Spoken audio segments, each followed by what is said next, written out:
And what is going on, everybody? Thank you guys so much as we have officially hit 100 plus subscribers as of today. It is absolutely crazy to say that. This channel started literally a week ago, and now we're at 100 subs. This is absolutely insane. I'm so excited. I'm so happy to be here. Of course, I am your host, Dylan, and this is Wrestling the Pod right here on YouTube. So I'm so happy to be doing this with you guys this week. Elimination Chamber was wild. We all know that. John Cena now is the villain of villains, and I cannot wait to talk about that. Plus, of course, the champion change that happened last night on Monday Night Raw and so much more. But I cannot do it without an awesome, awesome person. This guy has 15,000 subs and counting. I think he just hit $1 billion in his bank account this morning. As I've been told, he's the richest man that's ever been gracing my YouTube channel, and I can't wait to do this and so much more. This is absolutely going to be crazy to have him on. Please welcome none other than Hear These Thoughts himself, my guy. How are we? Good. How are you doing?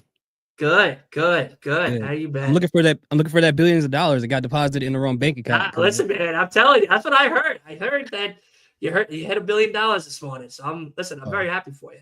Very proud. No one told me. No one told me. Well, all right. Yeah, maybe no one told you. Maybe it's in my bank account. I'm looking at the wrong one.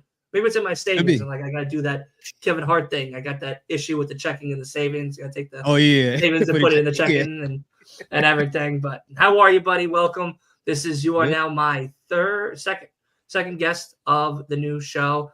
I'm very happy to have you. Of course, we had Byron on here, a mutual friend of ours from the Flex Zone. He's always great for laughs, and I know me and you have been doing the Flex Zone watch-alongs and stuff like that each week for Monday Night Raw and SmackDown and NXT and stuff like that. So it's always a great time. But now you're here. Now you're with me. I'm honored to be here, man. I've been looking forward to having a conversation with you, man. Like one-on-one. Yeah, this is going to be fun. So this is exciting. Absolutely. Absolutely. I'm excited for it as well. This is going to be awesome. Again, thank you guys so much for making this happen over at the Flex Zone. This is a big honor for me too. I'm a big fan of yours. I'm becoming more and more of a fan of yours every time we get to hang out and do these watch-alongs and stuff like that. Yeah. I know that we were just talking last night for Monday Night Raw about music and a whole bunch of other great things. And then, of course, you've been killing it over on your channel on Hear These Thoughts over on YouTube, which is in the description below. So make sure you guys go ahead and check him out as well if you haven't. From his IWC rants to his clickbaits of TikToks and stuff like that. I'm loving it. I'm loving it. I think it's great. I think it's really great. I think he's an awesome dude. But my man, we got a lot to talk about. Yes, sir. Yes, sir. We got a lot to talk about. But let's let everyone know a little bit about you before we kind of jump into the actual show itself. Okay. So as you said, I do YouTube content for wrestling. I've only been doing wrestling content on my channel for about 3 years. Before that, I've been on YouTube for probably about 5 or 6 years, and I was stuck at like 50 subscribers for a long time. And I was doing stuff like music and social commentary and stuff like that. But I started getting the feeling like I don't really care about what happens in other people's lives, especially celebrities. So I was like, all right, I'm gonna try one last thing. And I'm gonna do the thing that I really do love to talk about, and that was wrestling. If this doesn't work, I'm gonna pack it up. That means no YouTube for me. And then I started doing it. Then all of a sudden, I don't know, people just start coming around, and I just had a lot of fun doing it. Cause it's fun to make what you love to watch fun for other people. And, I tried to hit that medium of like, okay, well, even if you're like God knowledge when it comes to wrestling, you can enjoy whatever I'm trying to put out there. And if you know nothing about wrestling, at least you can have fun laughing at the segments with me when it comes to wrestling. So hopefully it kind of just, spread out the fun of watching wrestling to other people and just get more people into this thing that is like incredible, that a lot of people look at it from the outside to not want to be a part of. So hopefully, I can get as many more people into it as I'm into it. I think that's awesome, and exactly how I feel as well. This is a sports entertainment business. We argue and complain and cry over grown men in spandex, getting titles that mean nothing at the end of the day. And this is what we talk about. And I think that Absolutely. If we could all join in on the great fun laughs and moments together, then I think that is such a big awesome thing to build a community like that, that it becomes so superseding of what we do here as content creators. And Yeah. I think that it just makes it more fun for everybody else. And I bet you there's now new fans because of myself or you or, Flexzone or Asa from No Bones and, Richie Mars and everybody else that I've worked with and hung out with throughout the years. Like, I think now there's even more of a following for this entertainment business that it is. And Yeah. it's just so cool to see more new awesome fans and stuff like that. So I'm happy you're here. I'm happy you're doing what you're doing and you're happy doing it as well. And I'm happy I'm here as well. And we get to do this together. So let's Absolutely. get right into the show, man. Of course, we Oh now yeah. know Elimination Chamber has come and passed. Of course, Jade Cargill beat the bricks off Naomi to start off the damn show. To say the least. Say the least. That's saying the most. She absolutely killed her. Her and Sami Zayn are sharing a hospital bedroom right now. They're both bed side by side, holding hands, praying to God that they make through this. Of course, besides that, we had the tag match between Trishi and Tiffy, and of course, Nia Jax and Candice LeRae. We had the unsanctioned death match, I'm going to call it, because Sammy is dead, from Kevin Owens. Kevin Owens' head almost got punted into Gorilla from Randy from that crazy return.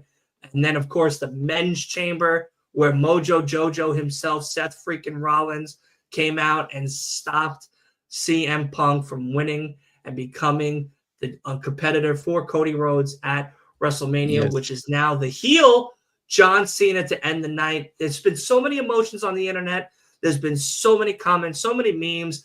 I'm now looking at memes of John Cena with the towel, please give up, to the Make-A-Wish kids. Like he's coming back with the Thugonomics theme song. It's just going to be a straight villain era of John Cena. So let's get right into it, man. Yes. How do we feel about the women's chamber? Let's start right there. Let's start from the beginning. Like, we got our winner, Bianca Belair. We now know Naomi was the culprit of attacking Jade Cargill and almost taking Jade Cargill out completely from the WWE. We saw some great women come in there, Roxanne, Bayley, Liv. What do you think is next now with Bianca as we go closer and closer to none other than WrestleMania 41? Yeah, I think the setup is what we've all talked about. We're gonna get that triple threat match at WrestleMania between Rhea Ripley, Bianca Belair, and Io Sky, which I think is going to be a fantastic match. I cannot wait to see that happen. But I'm sitting here still thinking that Bianca Belair had something to do with Jade Cargill getting smashed on top of the car like she was in an Avengers movie. Like the way she was laying out. Like Bianca Belair definitely has something to do with that. And I think the only thing that kept Jade Cargill from attacking her was the fact that she was in that pod. And I think we're going to see Jade Cargill get involved in that triple threat match at WrestleMania. I don't know if she's going to do what she did to Naomi to Bianca, but something is going to happen there. There's more to this story than just it's going straight to Naomi, because I watch a ton of murder mysteries and it's never just the first person. There's always more behind what happened there. So I think that part was fantastic. A great way to like start off that match. Yeah, there's always an accomplice to the murder. Yes, absolutely. And as a murder mystery fan myself as well, I totally agree with that statement. Yeah. And also, as we watched Monday Night Raw, for those who haven't, please go ahead and watch Monday Night Raw. It was a very good Monday Night Raw on Netflix. Again, that is back-to-back weeks that the women have ended and main evented the show. Very awesome. I love seeing that. But did a great job. When Bianca was asked about Jade Cargill, I don't know if it was from Jackie Reed, I don't know if it was from Kathy Kelly, but when she was interviewed, Bianca said that she is not really in the mood to talk about that right now. She's very focused on WrestleMania and either Rhea Ripley or Io Sky from the winner of that match, which we now know is none other than Io Sky. But that begs the question, and what you just said kind of is the answer. Are we going to get that triple threat? Because we kind of saw it at Elimination Chamber Saturday when both Rhea and Io showed up, and it was that panned angle of all three women looking at the gold. And I also agree. I think we're at the point now where I know that WWE loves doing this all the time for the WrestleManias. Put them in a triple threat. Just put them in a triple threat. Put them in a fatal four-way. Put them in a cell. Put them here. This matters more. I feel like we're at a point where there's so many different story points for both Rhea and Bianca that whatever the outcome will be, Rhea has something planned out already next for her next goal, and Bianca has already a story that is still developing for her to continue with. Now, will the gold be on Bianca at the end of the day at WrestleMania? I don't know. She is on that undefeated streak at WrestleMania. Just like The Undertaker, it has ended. Could Bianca's undefeated streak also end at WrestleMania this time? It is a possibility. Rhea could walk away with 2 L's back-to-back, not only losing last night on Monday Night Raw, but losing at WrestleMania 41 to Io Sky once again, and ending Bianca's winning streak at WrestleMania as well, which is a big move and a big thing for none other than Io Sky currently right now, because we know Damage Control hasn't really been the same. Dakota's been on and off on the injury list. She's now been back. She's had a very good match with Ivy Nile, who just had her match with Lyra Valkyria last night as well.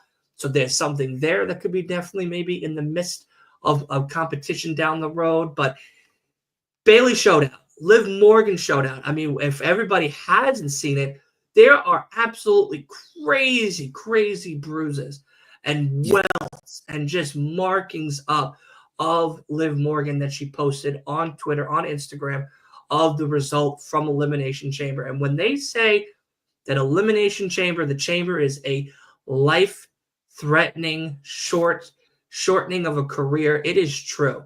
Because, I mean, Liv could have gotten hurt in many ways than none.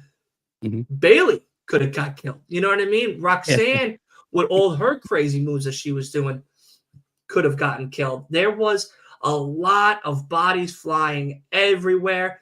Bianca just absolutely going crazy off the top of the pod.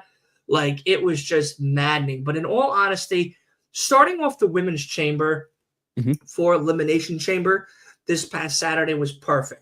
And the return of Jade Cargill was excellent. So now it begs the question that I'm going to ask you. Okay. Jade, where are we going to put her now going forward? We saw her with Bianca and Naomi previously. We now know that Naomi is unfortunately the culprit to the possible murder of Jade Cargill. Jade now is resurrected like Jesus Christ himself to come back in the Elimination Chamber. She looks absolutely bigger and beefier than ever. Where are we putting her in this women's division with this next gen that's coming up from NXT? And of course, this story to continue on. I think that the next thing is going to be her versus Bianca. I mean, they could put her somewhere in, if they want to, somewhere in the upper card, mid card type of area where she's kind of a floater, depending on what story they're telling.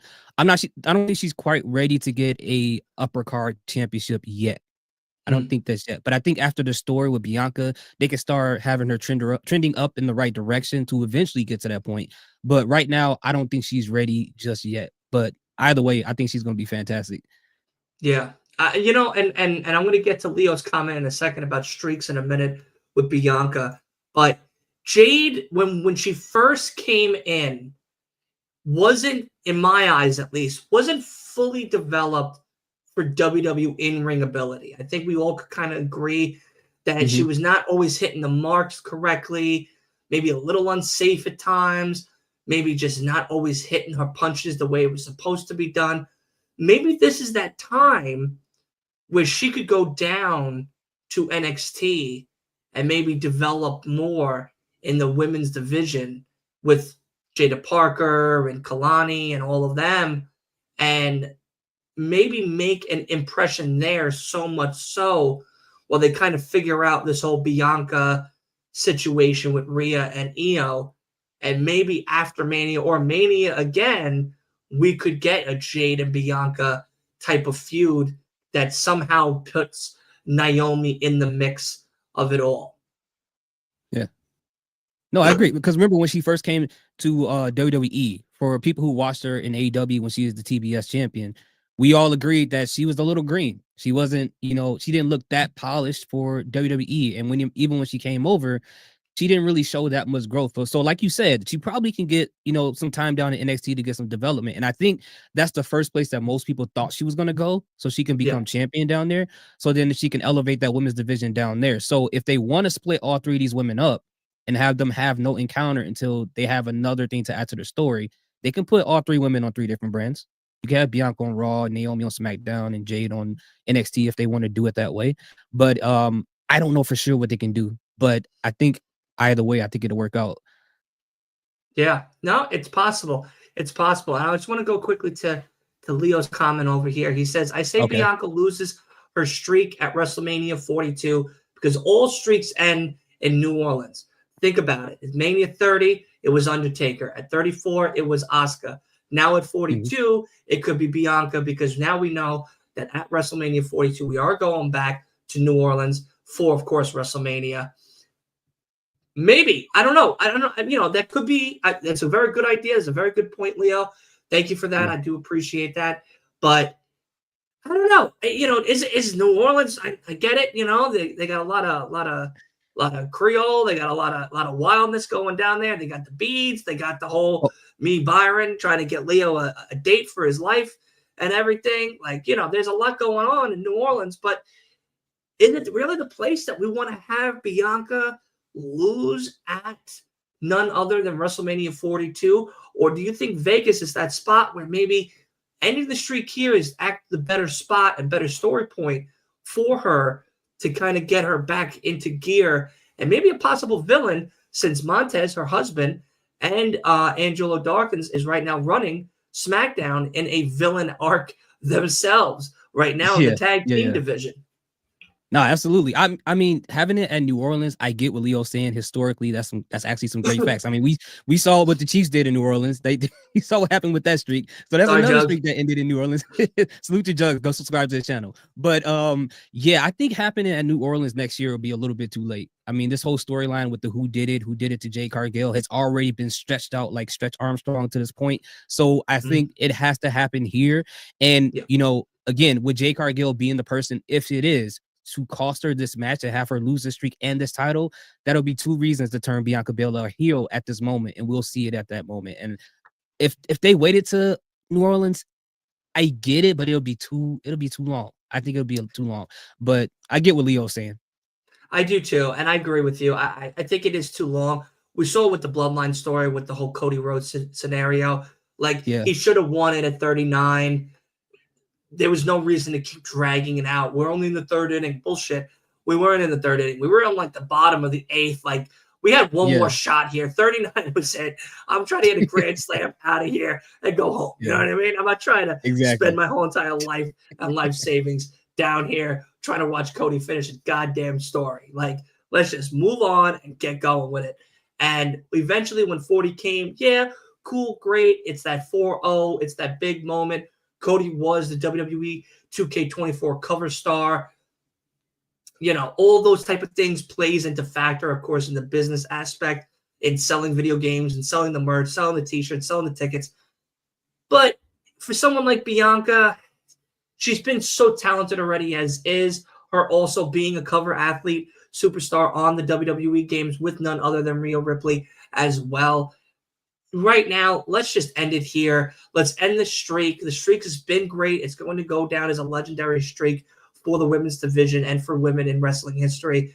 Let's now end it here, because we got something, and I've got great potential of superstardom for Jade Cargill. And that could be that moment, that jump off for Jade to really become a mid-card champion down the road. Maybe taking Lyra Valkyria's belt, maybe going over to SmackDown and taking Chelsea Green's United States Championship belt, and really start honing in on the mid-card and bringing up new talent from NXT and whatnot that we're seeing right now on a weekly basis. And also TNA. I would love to see Jordynne Grace versus a Jade Cargill when Jade is fully ready to go and has something of motive and excitement behind her. I think that could sell out a Sacrifice TNA pay-per-view. That could be at a Slammiversary.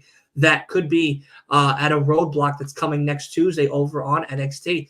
That's something exciting. That's you know, you're taking my money already, you know. Yeah, that's a big money match right there. I look forward to Yeah. that.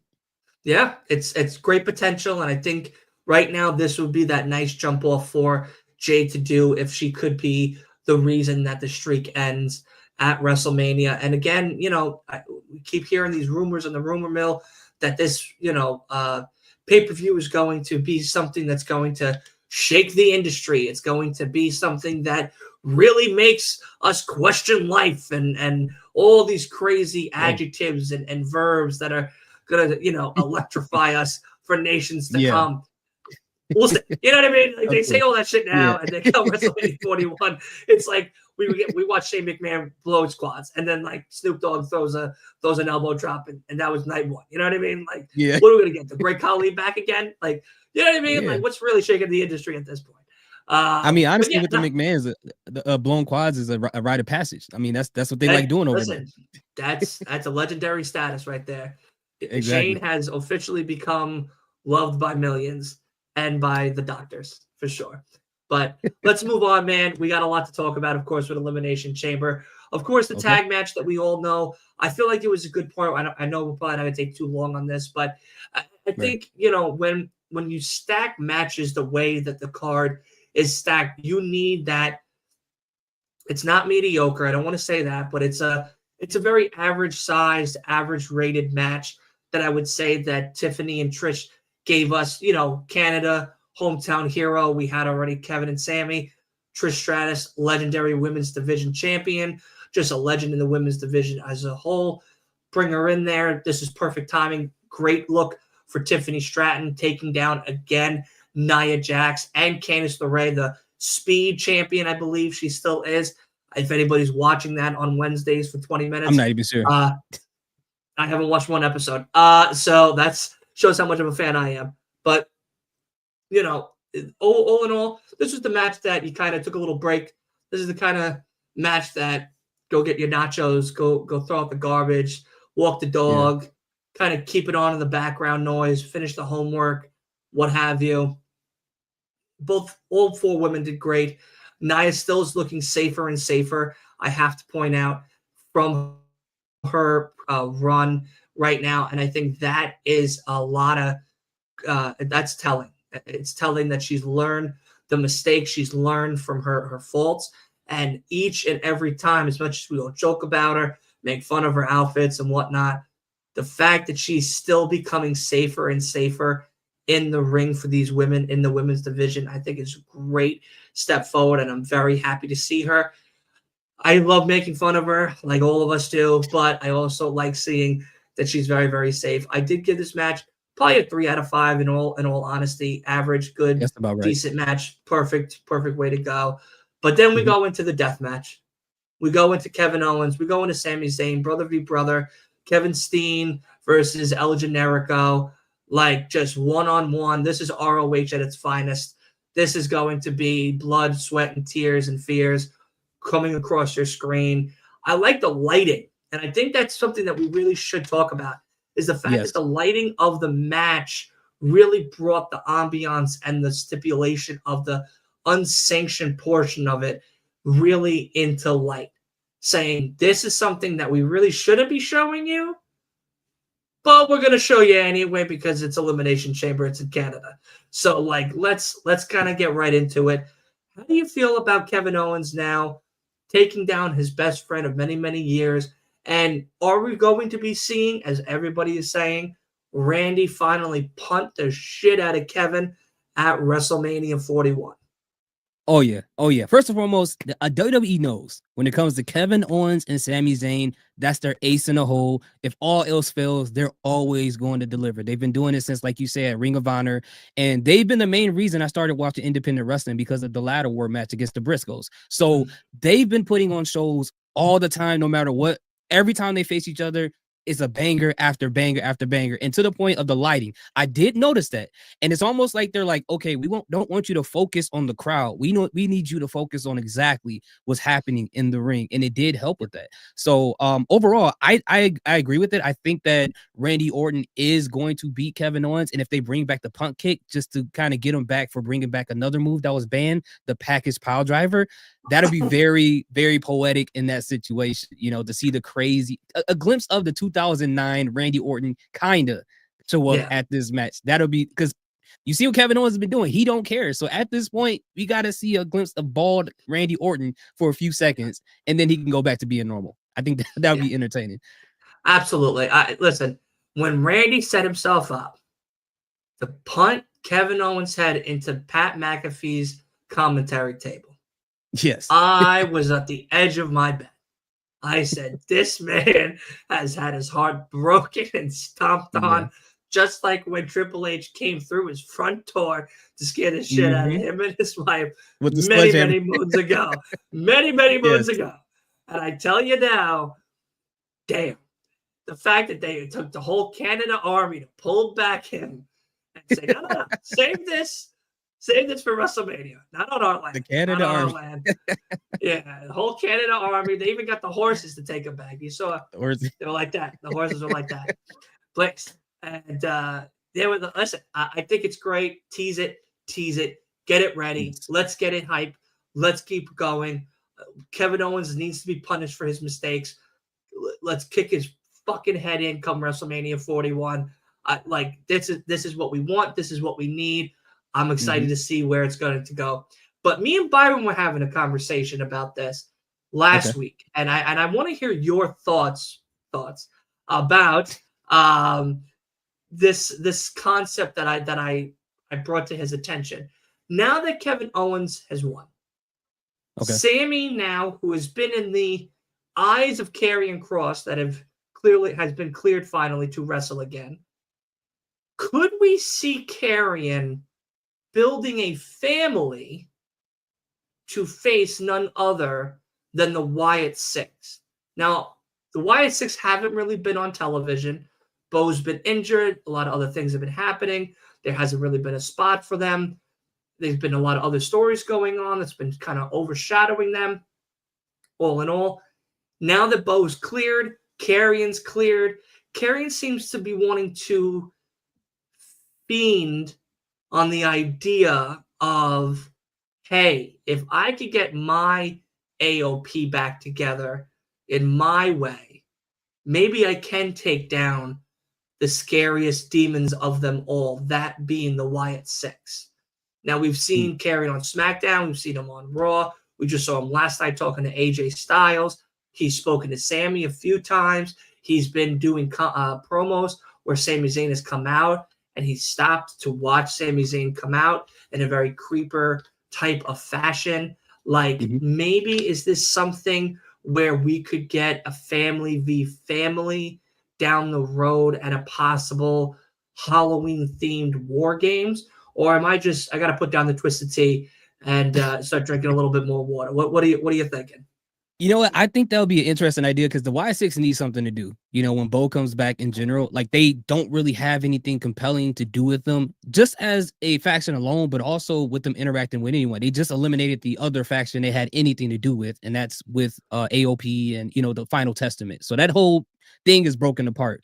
But to your point, I think that will be interesting because ever since he stopped doing the whole BDSM Kane gimmick with Karrion Kross when he had all the straps on and everything like that, his continuous thing has been every person he person he interacted with. Man, that was wild. That was a wild time.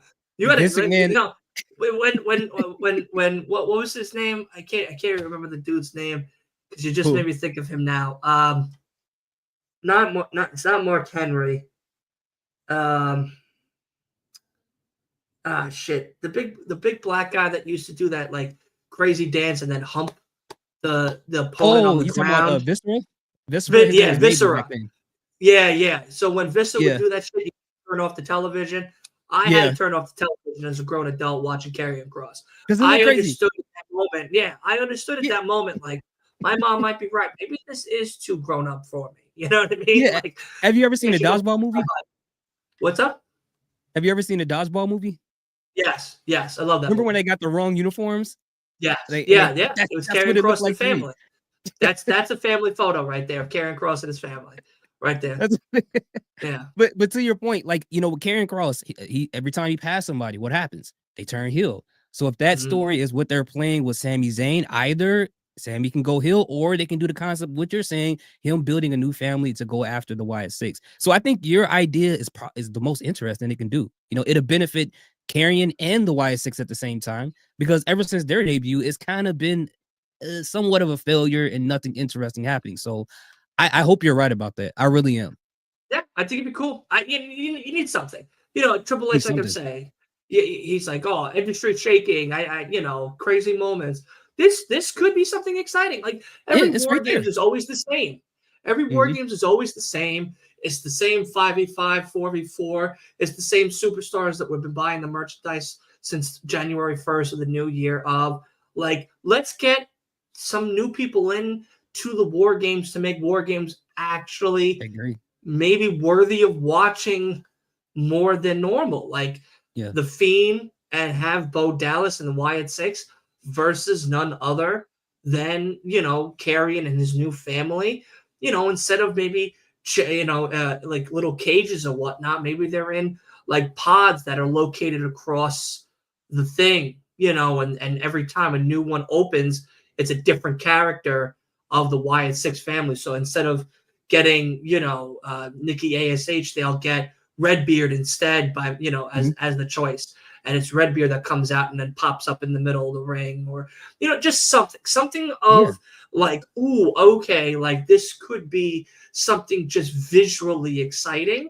And even if it's Mhm. a failure, at least it was visually At least they exciting tried. to the Yeah. point, right? To something of like, they tried something new, and you got to give them credit on that. And I'm happy with that. So I think that'd be really cool, and I appreciate the nice words about it. Yeah, I think Yeah. maybe something like that could be very interesting. But here's So the question on that. Would you want to see it? And I want to hear your idea on it, because it is your idea on top of your idea. Would you rather see it in a not Survivor Series, I'm sorry, to see it in a War Games match, or would you want to see it as like a theatrical match, kind of like the match with AJ no, Styles and Undertaker? You don't want to see it that way. Okay, no, I okay, don't want to. I don't want theatrics. Because then you could gotcha. do kind of like what Bray and Cena did, where they went through the whole like life of John, and what if he Oh went to yeah, the NWO during that time, and then he was back to the basic thugonomics, and then it was promos, and then it was just Bray turns to the Fiend, hits him with the Sister Abigail, and calls it a day. Like all of that yeah. maybe sounds cool on paper, sounds But if exciting on paper. Visually, it wasn't aesthetically pleasing, and it right, just got very repetitive and boring for me, at least. That was like, yeah. what the fuck am I watching? Like, what Especially is for the this? people in attendance physically there, they probably would rather see them physically in the ring doing Yeah, things as opposed to that. I Yeah, would. I get it. I would rather see them fighting than you know, I agree. playing patty cake with visuals. You know what I mean? So absolutely. But That'll be amazing. yeah, it would be. It'd be very cool. It'd be very, very cool. Um, but let's get right into, of course, the last match, because this match has a lot to digest and break down. And then, of course, the ending of the Yes. show has a lot to break down. Um, so Elimination Chamber men's. We got it.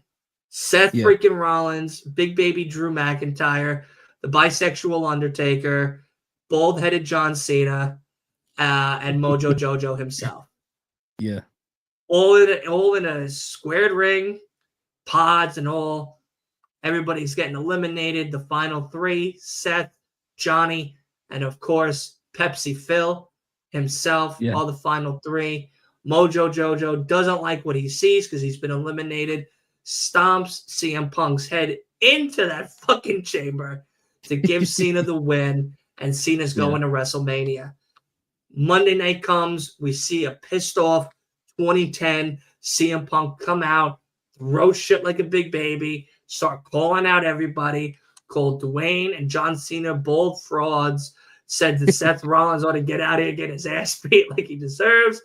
Seth came out. We saw throughout the whole entire show pretty much them just going at each other and going at each other, setting up for none other than here in New York next Monday, a steel cage match, one-on-one with the visionary, the revolutionary, the costume content creator of the year, Seth Rollins, and of course, Yeah. Pepsi's biggest fan, CM Punk, in a cage. People are saying maybe this should have been Mania. Do you think that this is something that should have been a Mania match to have it drag on for 40-something days still to before Mania? Or do you think ending this now is perfect because you can always pull from it again if need be before or during or even after Mania? To me, it all depends on what they're planning for Mania. So if they are trying to plan, and this is the word of the WrestleMania of the year, if they're planning a triple threat, that seems to be the common word when it comes to matches. If it does involve Roman Reigns, then no, it's happening at the right place. And if what's happening in this cage match builds up to Roman being inserted to the match, sure. But if that's not the case, I would have rather that happen at Mania because, you know, they've been feuding for a long time, both in kayfabe and in shoot. So why not have it finish at Mania unless they have something planned? But like I said, if they don't have anything planned for Mania with Roman getting involved, if, you know, with CM Punk wanting that favor or whatever the case may be, I don't know why it should happen next week, in my personal Right. opinion. No, I agree to that. And we did hear from Punk himself that he has to call in that favor. You Yeah. know, he did mention it in that promo. So there is something there still to possibly or most likely get him into that match with Cena and Cody Rhodes come WrestleMania 41. I do see a triple threat, unfortunately, in its future at WrestleMania 41. I think all the main events might be a triple threat at this point. Yeah, it's gonna be all You know, triple Mania. Triple Mania, and you know, it's just even the commentary are going to go into a triple threat match. So I think at this point we're going to have, you know, Punk and Cody and Cena all in a match at WrestleMania, and I'm, of course, my pick is Punk winning, Punk finally getting his Mania moment, so that way we could get Cena and Punk at SummerSlam, since SummerSlam is also 2 nights, and that's where Cena could pick up his 17th victory going into Bash of Berlin or whatever the fucking Clash of Paris, whatever the hell Europe Yeah, trip it's that clash of something. Somebody's clashing. someone's mad at somebody over there. So you know, we'll be doing that. But Yeah. yeah, I don't know. I think it's a perfect time to kind of die it down a little bit between Seth and Punk, because this is something that you could use in WrestleMania 41 to possibly screw Punk over again, like they've done countless times with story beats before. But I also think that we are at a point where if we could end this here, we could set up Seth and Roman for something else at Mania 41, and maybe they can have a one-off that we've been waiting for as Right. well. Maybe we can have something where it's Punk, Seth, and Roman, and the winner gets to be involved into Cody and John's match the next night. If Cody and John's match is night 2, let's say, you know, there's a lot of avenues you could pick with this, but having it kind of die off now, and even Adam Pearce said it too last night, like, this is it. This is the final time you people are going to be in brawl with one another, because I'm sick and tired of it. So having it end wherever or however it's going to end, I think it is perfect to keep it in a cage, because there's 3 ways of winning. And I think, honestly, I don't see anybody escaping. This is going to end in either pinfall or submission, possibly a knockout if you really want a third option. But it is going to be pinfall or submission for these two. They are going to absolutely kill each other, and I am so ready for it. I'm buying popcorn just to watch this match. Seriously. You know what? I would not be surprised if CM Punk does call that favor and you see Seth Rollins trying to escape and Roman Reigns slams the gate in his face. Like, I would not be There surprised you by that. go. And then There you go. it'll kind of be the same thing that happened at Chamber, what Seth did to CM Punk, for CM Punk to then put him in a submission and cost him like Seth Rollins kind of costed him. So then we'll get, like you said, Roman versus Seth, and then on the other side we get CM in that triple threat match with John Cena, and that'll be great. That'll be poetic. Yes, perfect. Exactly. Let's get it going. Let's get it right there. And I think that's a really good idea as well. Good. I like that. But of course, we didn't end the night just there, though. We didn't end the night where, of course, CM Punk lost again. The big baby Punk lost again. He had to drink Diet Pepsi that night. He couldn't even drink a regular Pepsi because he lost the match. AJ told him he's not allowed regular Pepsi unless he wins. Diet Pepsi only if he loses. And that's what happened. he lost. So him and Larry, unfortunately, had to sit cuddling each other on the couch by themselves that night. Nonetheless, this is going to be something that'll go down in history. 100%. This is going to be a moment that will forever change the course of being a heel. That, of course, being the baldest of baldest John Cena, Make-A-Wish King, completionist, now the villain of WWE. Someone said he would never sell his soul. That man is soulless. If you watch that transformation after he hugged Cody, after Cody told The Rock to go fuck himself, there was nobody behind those eyes in John Cena. At all.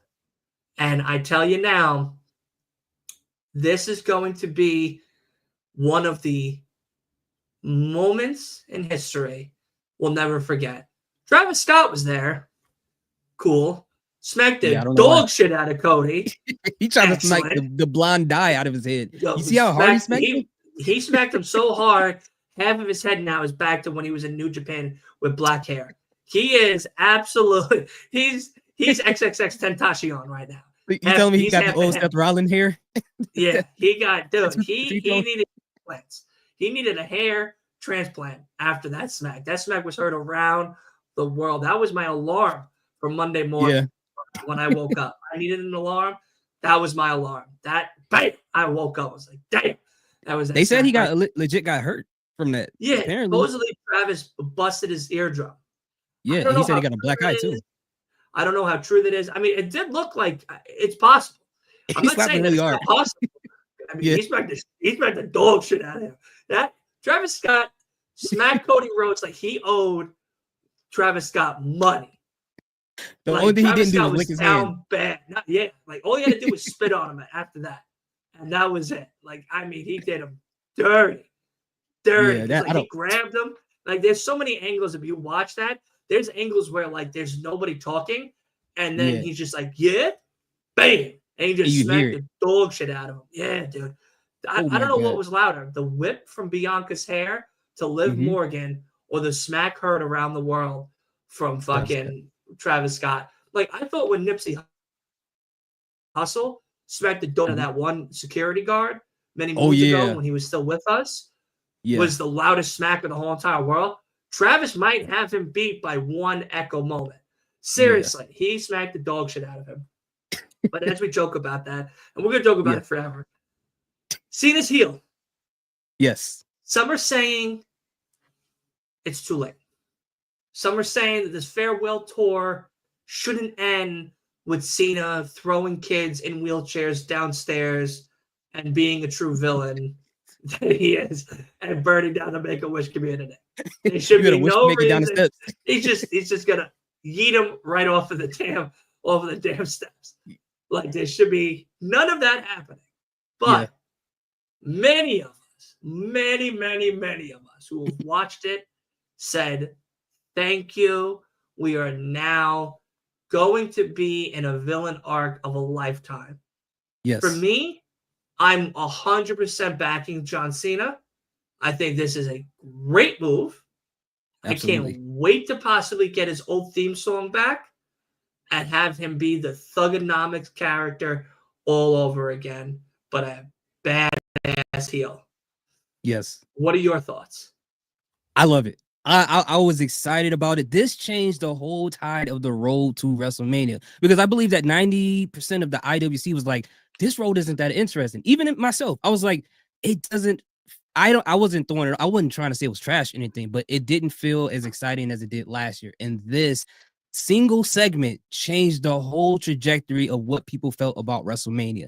And John Cena finally turning heel.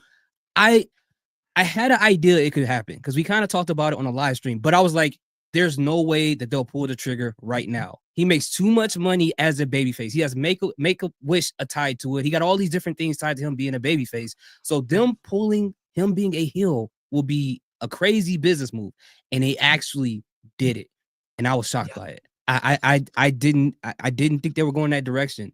But man, John Cena's been in movies. He got his acting chops together.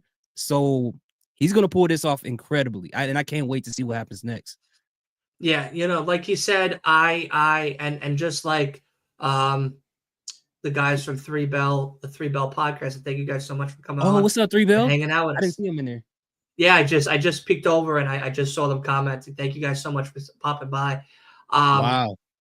Listen, I tell you now, I think that this is revolutionary. This is awesome. Yes. Cena now doesn't give a fuck about them kids. And he is going to be spitting wild shit for months to come. And this is the perfect farewell to John Cena. John Cena has been a babyface for 20 something years, 173 hours, 47 minutes and 17 seconds and counting, or whatever that fucking crazy number is that they come up with. They have been keeping him in such a tight circle, and that is exactly what Triple H said. Papa H said, we kept him so knitted tightly in a a small friend group where you couldn't turn him heel because it just wasn't right for business. And it wasn't. For many years, it wasn't. Maybe there were moments where he could have been heel-ish, but all in all, it was perfect. It was exactly what we wanted. Now, we let the cat out of the bag. We're going hard. We're going crazy. We're putting our pinkies back up. We're rocking the dog chain. This is going to be a year to remember. It is going to be something so exciting. And that being said, I hope John Cena smashed the dog shit out of Cody himself. Honestly, I want him to beat the piss out of him one more time. I mean, he beat him with Dusty Rhodes' watch. The Rock got a couple of smacks in with the Cody Soul belt. Travis Scott broke his eardrum. Like this is wild. And what's crazy is after all that was said and done, and I know you watched because I was watching you guys as well as being a part of No Bones About Wrestling and everything over there on the watch along. It continued to show Cody getting up, wiping the blood off, ripping the rest of the t-shirt off, having Pat, Wade, and Michael Cole help him out of the ring and into the back. They kept that spotlight on him. They let us watch him kind of just be in shell shock, just like, what has happened here? How do I come back from this? And another question, and I have to credit it to Asa from No Bones, is where were his friends at this time? Where is all of those friends he's made along the way to help him during this ass beating of a lifetime that we saw? Yeah, at the end of WrestleMania 40. Why did nobody come to help him? I say it's because it would have undersold the point of what we were watching in the segment. And that being said is that every time the hero falls to his grace of a death, it is like a phoenix rising from the ashes. His rebirth is so much better.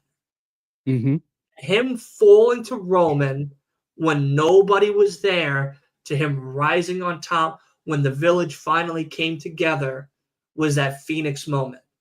He's now fallen again, deeper into a hole that nobody wants to be a part of.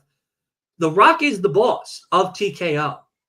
Technically, he's the guy that helps signs Cody's paychecks. So who the hell is going to go out there to possibly lose a paycheck? I'm not going out there. I'm sorry, Cody. I would have been there. Like in the back, like I'd be like wiping them down and be like, listen, man, I'm sorry. I could have went out there. You're 100% right. I'm such a bad friend, but I need that money. You know what I mean? Like I need that money. So like, I'm not coming out there to help you. Not doing it. Sorry. And I would have been honest with him. I would have been honest with him. I watched that ass whooping. I felt that ass whooping. I'm really sorry about that ass whooping, but I didn't want to lose that money. So I think we're at a point where I'm just going to be a friend from a distance. You know what I mean? I'm going to be a friend from you from a distance, man. And I'm really sorry. But you know, like, but there No, I was agree. nobody even in the back Yeah. to help him. There was nobody in the locker room to talk to him. Hmm. There was nobody.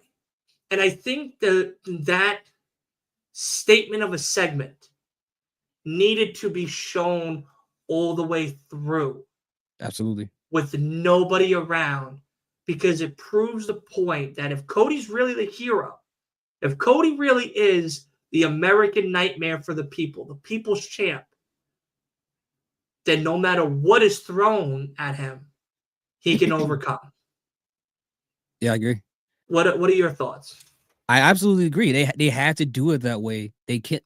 If anyone would have came out and helped them, they would have, I wouldn't say ruin it, but taken so much away from that moment because they're trying to display how much Cody Rhodes is willing to sacrifice for his morals and values, for the fans out in the crowd, for the ring that his family has been in for generations. If someone would have came out and helped them, it would have took so much away from that moment. And to build Cody Rhodes as one of the biggest baby faces, one of the best ways to propel a baby face up is to have them have a huge adversity over an impossible antagonist. You know, we saw it with Austin and Vince McMahon. We saw it with so many different people in the past. Even you can name Cody Rhodes with Roman Reigns. To have him in this situation and get destroyed like that on TV, and the remote reports too about Travis Scott blowing his eardrum, I don't believe it as well. I think it's just to kind of put Travis Scott over because he's going in the ring to learn how to wrestle, whatever. But this is, like you said, the Phoenix rising from the ashes. If he got help, it would have took away. We need to see a visual representation, and I'm not going to call him Jesus, but to see a visual representation of what people are willing to sacrifice for other people, that just helps the babyface a lot more. We have to Right, see that. So, right. yeah, if someone came out, it would just mess the moment out, and I'm glad they didn't go that route. I really Yeah. am. They could call him me. They could call him Dylan. Oh, yeah, You know, I sacrifice everything to you guys, and there you go. I give you entertainment of a lifetime. What do you think? That this beauty queen just happens overnight? No, this Yeah, is don't work that preparation. way. This is years of Yeah, being ridiculed for years. there You you know, go. thrown in the shadows, told go away, please leave Exactly. me alone. But I would have been like Wow, you. Like if I would have came out to help Cody, as soon as the Rock hit him with the first belt, I'm like, you know what? That's not the bathroom. It's yeah. back. The I would moment turn I around. saw John kick Cody in the roads, Yeah, I would have been like, you know what, that paycheck I need it. I need a new TV. yeah. I'm trying to get these couple of games coming out. You know what I mean? Like I would have started like reassessing Like, if I went out there, how much money am I going to lose? like Like how how much is much? it to get checked into the Yeah, hospital? yeah, right. It's like 10 grand, like there. You know what I mean? Like the ambulance is already 5K. Like you know what I mean? Like Yeah, I need this money. So Cody, I'm gonna watch it from back here in yeah, the safety of yeah. back here, and I'm gonna feel your pain from a distance. I'll send you a But card. I'm sorry, you know, like I got your lunch next time. You know what I mean? I got a chicken sandwich waiting for you in the back. You There you know, go. I got some icy hot. I think Shaq brought over some icy hot pads. You Yeah, know what I mean? Like yeah, I think we got you. You know, but I'm sorry, I can't yeah. help you Some right now. Bengay and some vapor rub. We got some. Yeah, been gay. I got a masseuse coming at 3. You know what I mean? Like we got you. But Yeah, right now, I'm gonna watch you die from a distance because exactly. I can't afford to go out there right now. And I'm on I just can't. probation. I can't be around this. I Right, can't. exactly. I'm on probation. This is my third strike if I go out there. I'm done. I'm going on the bookshelf and I'm never coming off. All right. You think my Getting the third story? strike from watching somebody get Yeah, it's that's crazy. my third one. I watched you get your ass beat at 39. I watched you get your ass beat at 40. And now this is my third one. This is it. If I come out there, I'm screwed. I'm The judge said screwed. if I even breathe violence, I'm Right. Why do you I think can't I'm be around. 250 feet away from you right now, dude? I'm outside the building watching through Oh the my God. Titantron, making sure I'm not even in the vicinity of you. I'm sorry. I got the car warmed up though. I got brand new Oh heaters. my God. That's I got crazy. brand new heaters in here. The AC's crank. You know what I mean? I got some good tunes. I got some pretzel bits. You know what I mean? Like Right. we got a journey ahead of us in the hospital, bro. But I tell That's you now, I crazy. got you. I got you. Yeah. No, Oh it's my my God. third That's strike. I amazing. can't do it. I can't do it. Yeah, you can't. I can't do it. I just can't do it. I just can't do it. Sorry. Sorry, Oh Cody. man. Sorry. Sorry, Cody. But I love you. Remember that. I got your There you T-shirt. go. I still rock your song when I'm working out. You know what I mean? So Oh my I God. still That's appreciate amazing. you. I still appreciate from a distance. But yeah, man, no, absolutely. That's how we'll end that conversation right there. Well, There I you love you go. from a distance.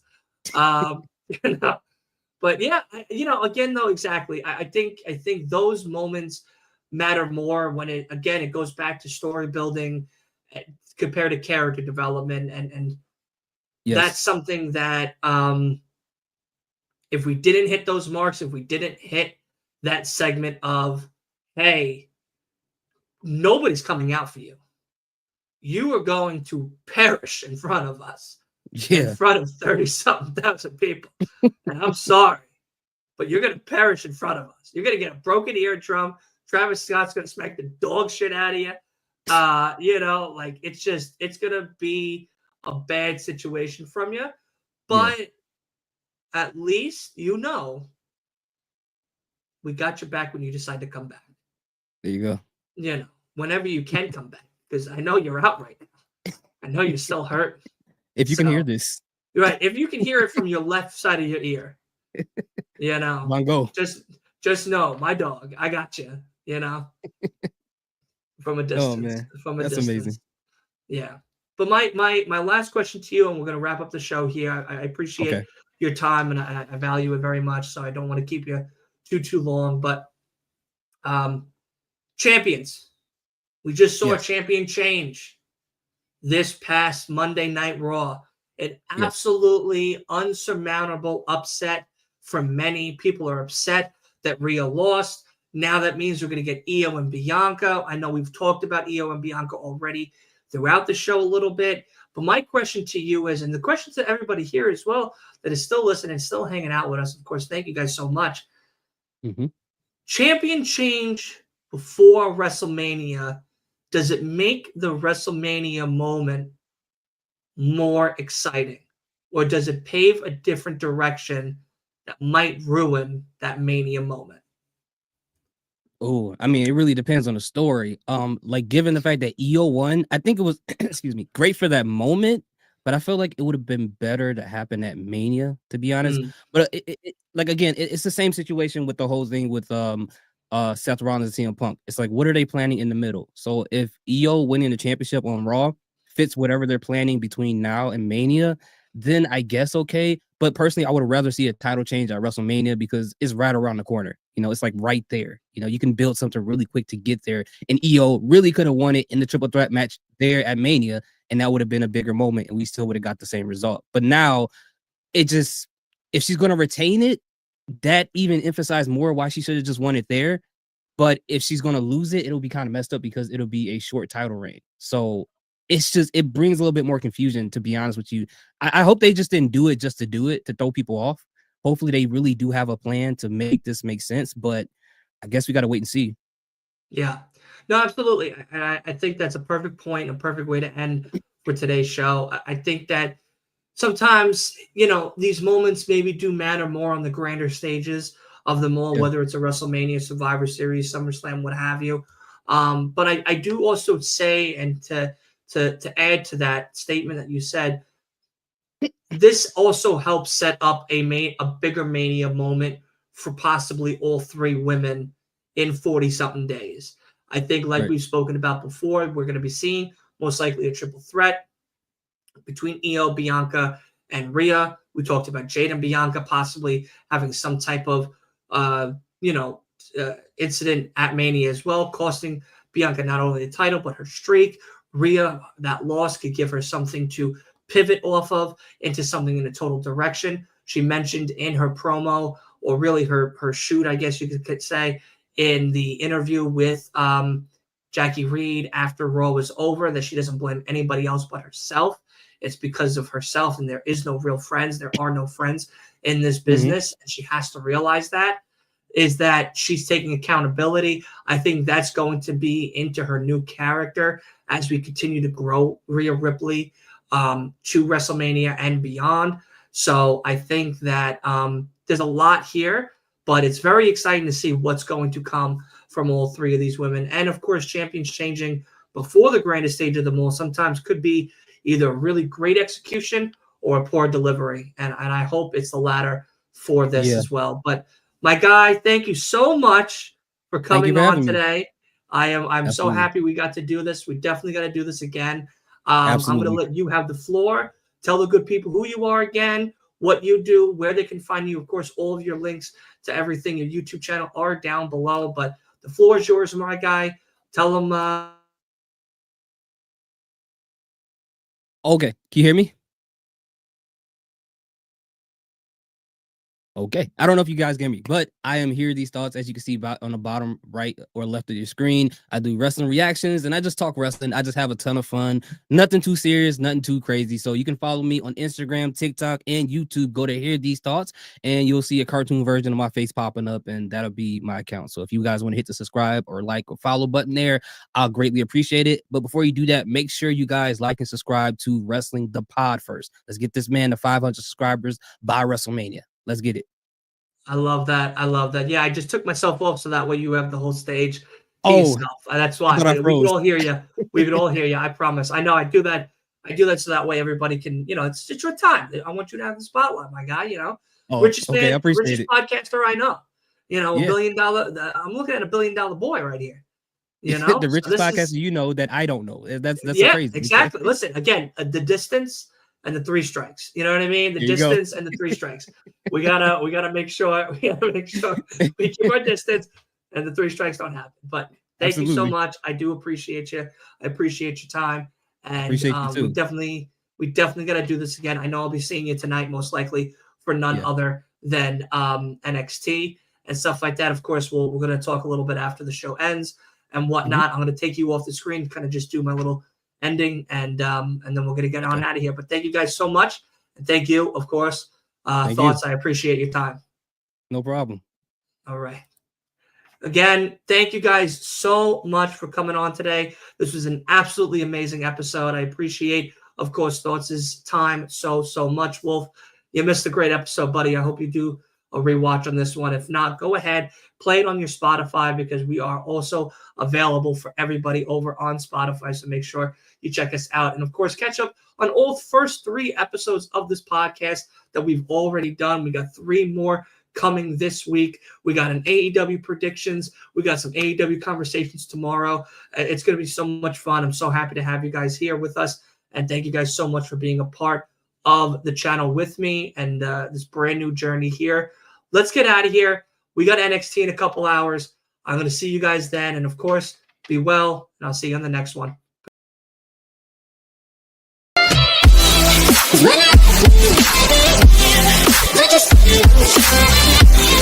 When I